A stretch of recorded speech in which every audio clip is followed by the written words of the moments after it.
Po pse jo? Themi NATO sepse NATO ka dy vende kryesore. Shtetet Bashkuara të Amerikës dhe Turqinë, të cilat kanë kapacitete ushtarake. As Turqia dhe as Shtetet Bashkuara të Amerikës nuk do të shkojnë në një luftë me Rusinë për këto prava. Estonia dhe Letuania, tre vendet balltike, Estonia, Letuania dhe Latvia, Lituania kanë një problem tjetër. Në rast se mbani mend, para 3 muajsh Donald Trump deklaroi që ne do të tërheqim forcat ushtarake nga vendet balltike. Ka ndërprerë ndihmën. Dhe tashmë këto vendet balltike po mundohen të bëjnë çdo lloj fals flegu, ta përdorin çdo lloj gjë për të treguar Shtetet Amerikës, shiko, po ikët juve, neve Rusia do na sulmoj që të vazhdojnë të mbajnë ndihmën ushtarake amerikane për vendet e tyre. Kjo sepse çdo inkursion rus thuhet do të fillojë nga vendet balltike. Pikërisht, pra kjo është ideja, duke qenë pra, por ama fakti që Trumpi ka vendosur të tërheqë, do të thënë që unë mendoj që Trumpi dhe Putini janë marrë vesh për këtë gjë. Dhe unë nuk mendoj që absolutisht, unë nuk mendoj që do të kemi një ndërhyrje ruse në asnjë moment, sepse vendet balltike me ose pa prezencën amerikane janë anëtarë të NATO-s. Dhe çdo lloj ndërhyrje ruse në vendet balltike do të thoshte luftë me NATO-n. Rusët po mundohen ka 3 vjet e gjys që po mundohen me të gjitha format dhe mënyrat të shmangen përplasjes me NATO-n. Shiko, në bazë të ligjeve ndërkombëtare, ajo çfarë NATO ka bërë, duke i dhënë armatime dhe municione haptazi Ukrainës kundër Rusisë. Rusia ka të drejtën legjitime ndërkombëtare, pra mbi bazë të marrëveshjeve dhe konventave ndërkombëtare që të sulmojë ato vende që po e armatosin Ukrainën. Ti sulmoj ato vende. Është shmangur totalisht. Pra Rusia po mundohet të shmanget përveç retorikës që ka thënë që jemi në luftë me NATO-n, gjë tjetër nuk ka në aspekt. Çdo gjë përballë me NATO po ndodh në Ukrainë, po jo jashtë territorit të Ukrainës.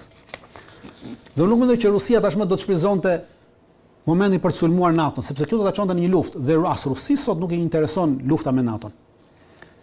E qartë, ndërkohë dritan kemi gjithashtu ka dhe një le të themi asaj që konsiderohet inteligencë SVR, që është shërbimi i inteligjencës ruse, pretendon se NATO po përgatit që të zhvendos forca në regionin e Odesës për të intimiduar atë Transnistrian që është në zonën e Moldavisë. Ja ku është pavarësisht është një deklaratë e hershme kësaj, nuk është, e ka përsëritur disa herë SVR-ja, është shefi SVR-s Narushkin i cili ka deklaruar edhe më përpara që NATO ka plane. Realiteti është që NATO vërtet ka plane për të hyrë në Odesa, por nuk do thotë që ekzistenca këtyre planeve NATO do t'i aktivizojë këto plane, pra do hyjë në Odesa. Ajo çfarë po ndodh në të vërtetë është që NATO po vendoset në Moldavi.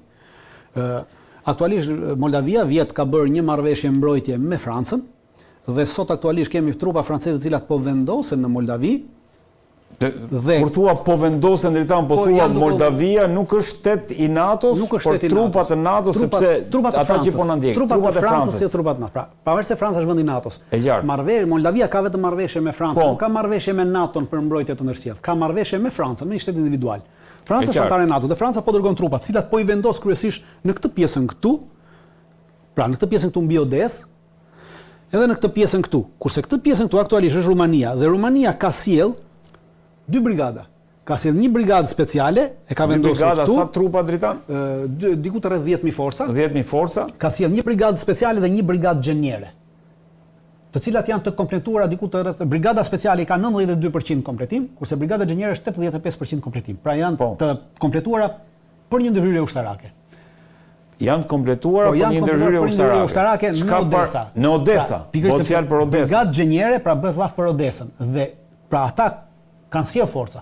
Edhe francezët po sjellin forca dhe po i grumbullojnë këtu. Por ama kemi një gjë që problemi që ata nuk është problemi i Odesës, sepse në Odesa është përcaktuar që Rusia ka deklaruar që çfarë do lloj force ushtarake do jetë aty, neve do ta godasim dhe kjo është e mbaruar. Por duke u mbuluar në aspektin e Odesës, duan të hyjnë në Moldavi dhe të marrin këtë pjesën e Transnistrias. Në këtë pjesën këtu në Transnistria dritan? Transnistria është një krahin e Moldavisë e cila është e banuar me rusofolës, dhe cilët kanë të gjithë pasaporta ruse. I është dhënë kjo që në vitin 1990 e ka bërë Rusia këtë. Dhe këta kanë kërkuar shkëputje nga pjesa tjetër e Moldavisë. Nga pjesa më dhe vazhdon ky problemi që kanë, por aktualisht këtu po ndodhin zgjedhje në Moldavi. Jemi në një fushatë zgjedhore, javën që vjen edhe ka dhe prezenca ushtarake. Është edhe një prezencë intimidimi ndaj pjesës së popullatës për të votuar për ato partitë cilat janë pro Bashkimit Evropian dhe pro NATO. Për ta mbajtur Rusin, për ta mbajtur Moldavin rusofobike, thot ai inteligjenca ruse. Po, pikërisht për arsye sepse ka aktualisht përplasje që po ndodh në Moldavi. Këto zgjedhje është midis krahut pro-perëndimor dhe krahut pro-nacionalist dhe pro-rus. Pra janë ndarë në dy grupe. Por problemi më i madh nuk qëndron te çështja politike në Moldavi. Qëndron te çështja e armatimit. Ka 3 depo të mëdha në Moldavi me armatim dhe municion, gjithë armatimi dhe municioni që kishin të gjitha vendet e lindjes që ishin antarë të Tratatit të Varshavës, Rumania, Bullgaria, Polonia, Hungaria, Çekoslovakia, Çekia, Slovakia, gjitha këto vende që ishin antarë të Tratatit të Varshavës kur përfundoi Tratati i Varshavës në 1991. Të gjitha armatimi që i përkiste forcave ruse të vendosur në këtë territor. Nuk u çuan drejt Rusisë, po u morë dhe u depozituar në Transnistria. Dhe me këtë armatim që ka këtu, Ukraina mund të bëjë luftë edhe 5 vjet tjera. Dhe gjithë qëllimi është që të shfillojë një konflikt këtu, të marrin këtë territor, të marrin këto depo aktualisht ruhen nga 4500 forca speciale ruse. Pra janë nën kontrollin e forcave ruse direkt, jo të forcave moldave. E qartë. Dhe qëllimi është që të shkaktohet një luftë e brendshme, që të merren këto depo dhe të jepen Ukrainës armatime dhe municione që mund të bëjë rezistencë edhe për 5 vjet pa pasur nevojë që Bashkimi Evropian të japë më para ose ndihmë ushtarake. Pra gjitha bëhet për këtë skenar. Pra lidhen të gjitha për të ardhur te kjo. Por ama kemi një problem. Edhe te kjo, siç thash, këto depo që ndodhen në 3 vende, një këtu dhe një këtu poshtë, të gjitha këto depo ruhen nga forca speciale ruse, pra janë forcat të Rusisë. Dhe në rast se ti do të veprosh kundër tyre, Rusisi lindë drejta për të goditur këtu dhe siç e thatë në fillim, Moldavia nuk është një vend antar i NATO-s. Kështu që forcat ruse nesër mund të vinë dhe të hyjnë në Moldavi. Dhe kjo nuk do të prodhonte një përplasje.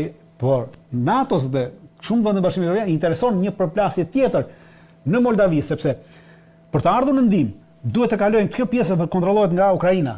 Pra ardha në ndihmë e trupave tyre këtu është çike vështirë për Rusin dhe do t'i hapte Rusisë një front tjetër, dhe do t'ia bënte më të lehtë luftën. Pra kur ti hapesh në 2 fronte, njëri ke shumë larg, e ka më të lehtë ky tjetri për të rezistuar dhe ndoshta edhe për të marrë territore. Pra e kuptoni, gjithçka bëhet për të ardhur në ndihmë Ukrainës në të gjitha format dhe mënyrat dhe për të dobësuar Rusin.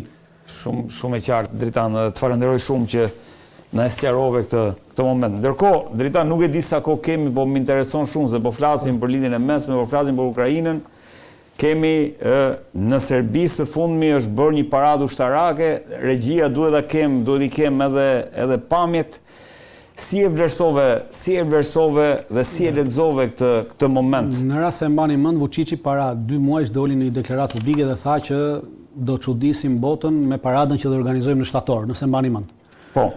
Realiteti është që nuk çuditi botën, çuditi vetëm neve që ishim këtu pak a shumë, pavarësisht deri diku. Nuk është se personalisht nuk mbeta i çuditur, pasi edhe më parë kam deklaruar këto armatime Dritan. Po, në këtë paradë Serbia angazhoi gjysmën e forcave të veta ushtarake. Pra, Serbia ka 24.000 forca ushtarake dhe në paradë morën pjesë 10.000 forca ushtarake.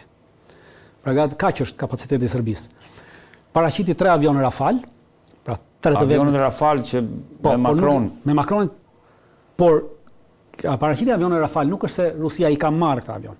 Pra, avionet u fluturuan nga pilot francez, sepse pilotët serb akoma nuk janë përgatitur, pra janë në përgatitje e sipër dhe nuk është se i ka marrë në dorëzim avionet.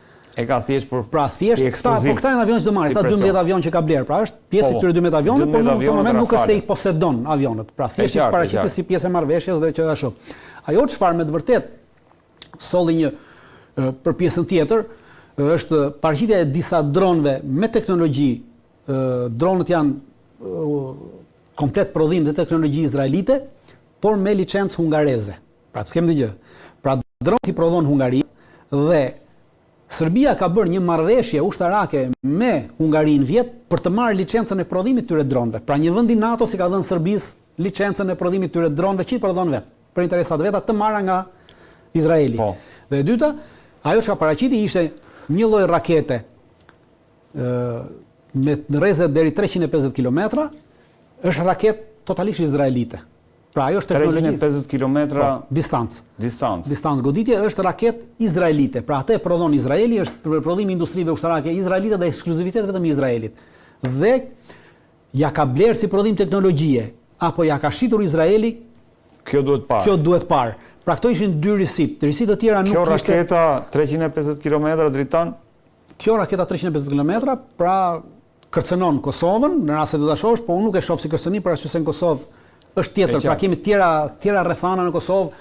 Do të kemi gjë parasysh, çdo kush që mund ta thotë, pavarësisht se me daljen e kësaj krahasa politike në Kosovë filloi të gjitha në korë dhe thoshte kërcënim, unë nuk e shoh kërcënim këtë ushtri serbe për Kosovën edhe as për rajonin, pasi nuk ka kapacitete. 25.000 forca janë zero, pra për të luftuar në rajon, në një rajon i cili tërësisht është e angazhuar në NATO, dhe Kosova është interes strategjik i Shtetit Bashkuar të Amerikës. Pra, çdo kush që cënon Kosovën ka cënuar hegemoninë amerikane. Dhe hegemonia amerikane është ajo që po bën tashmë, po bën luftë në Iran, po bën luftë në Yemen, po bën luftë gjithandej. Për këtë hegemoni po bëhet luftë. Dhe askush nuk do mund nesër këtu aq më tepër Serbia një vend i izoluar, fizikisht është i izoluar, politikisht mund të ketë mbështetjen e Kinës, Rusisë dhe çdo lloj vendi tjetër, edhe të Izraelit, por fizikisht është një vend i izoluar. Pra nuk mund të cënoj dhe nuk do guxoj të cënoj këtë interes strategjik amerikan, i cili përcakton qartësisht hegemoninë amerikane në Ballkan.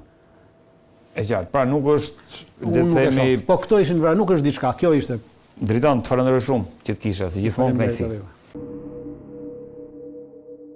Në këtë pjesë të dytë emisionit është bashkuar me mua studiuesi Olsi Yazexhi. Olsi, kënaqësi që të kam, si gjithmonë.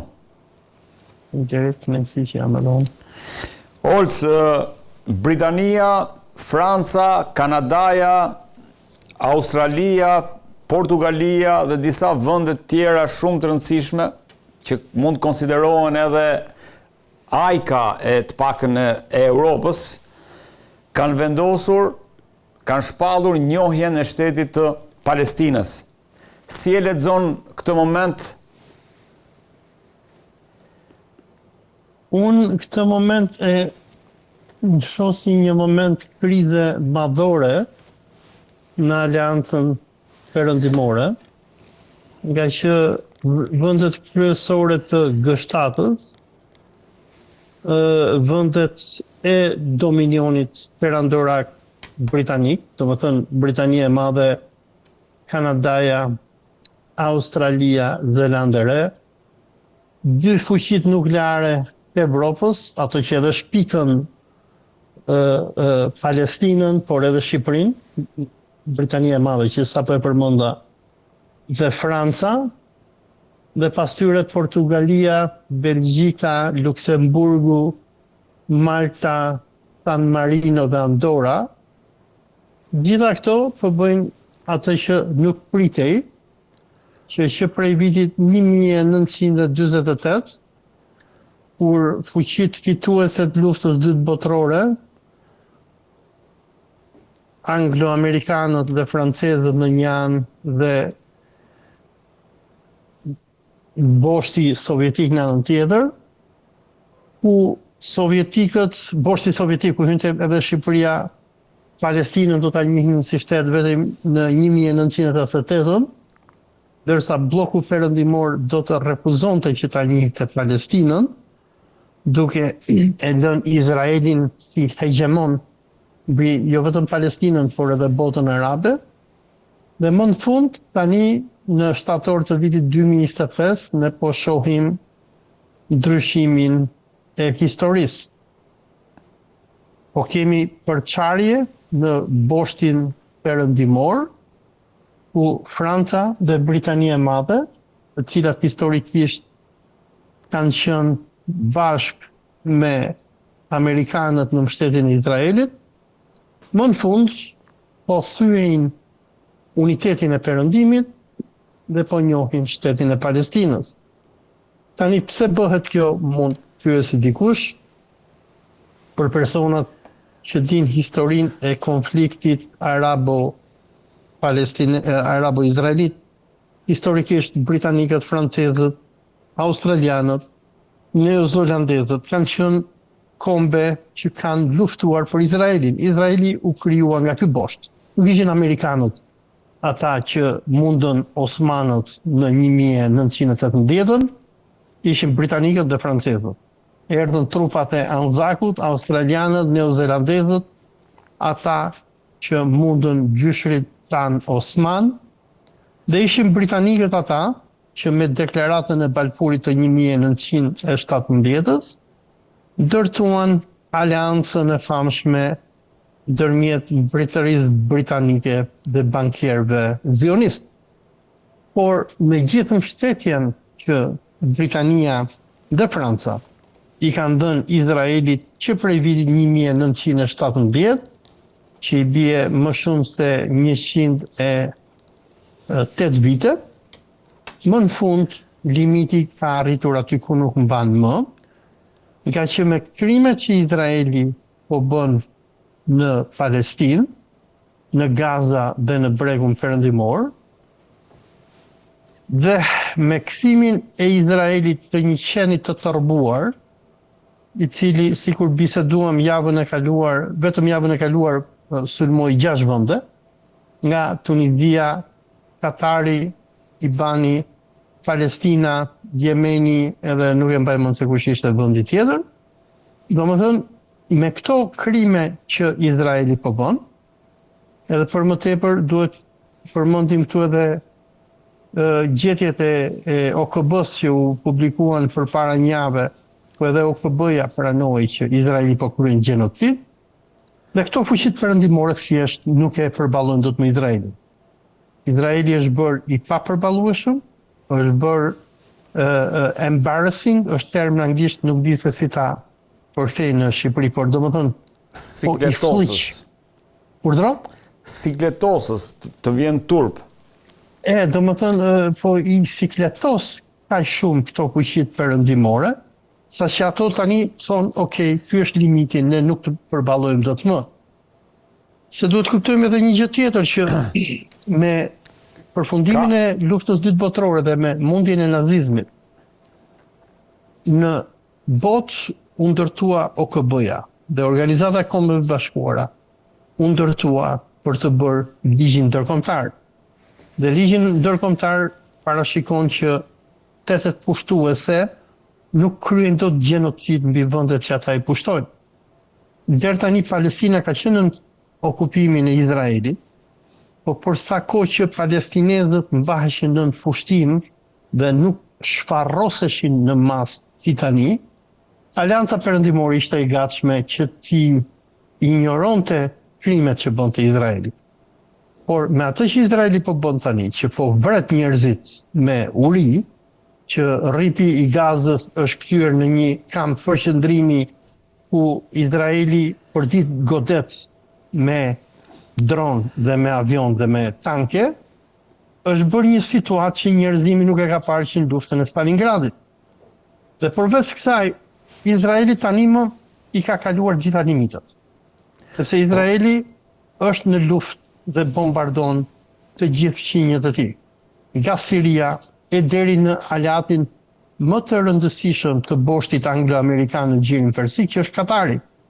Sulmi që ju bë Katarit përpara 2 javësh, ku Katari edhe pse sponsorizon dhe mban bazën më të madhe ushtarake në lindjen e mesme, izraelitët shkuan dhe bombarduan, ka thyer besimin e arabëve te perëndimi.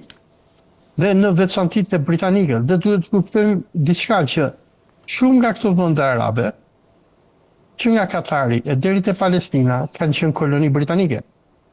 Dhe ishte Britania me Francën, me marrëveshjen Sykes-Picot, e cila bëri ndarjen e botës arabe, se si do të kolonizohej dhe administrohej kjo botë pas mundjes së Osmanëve.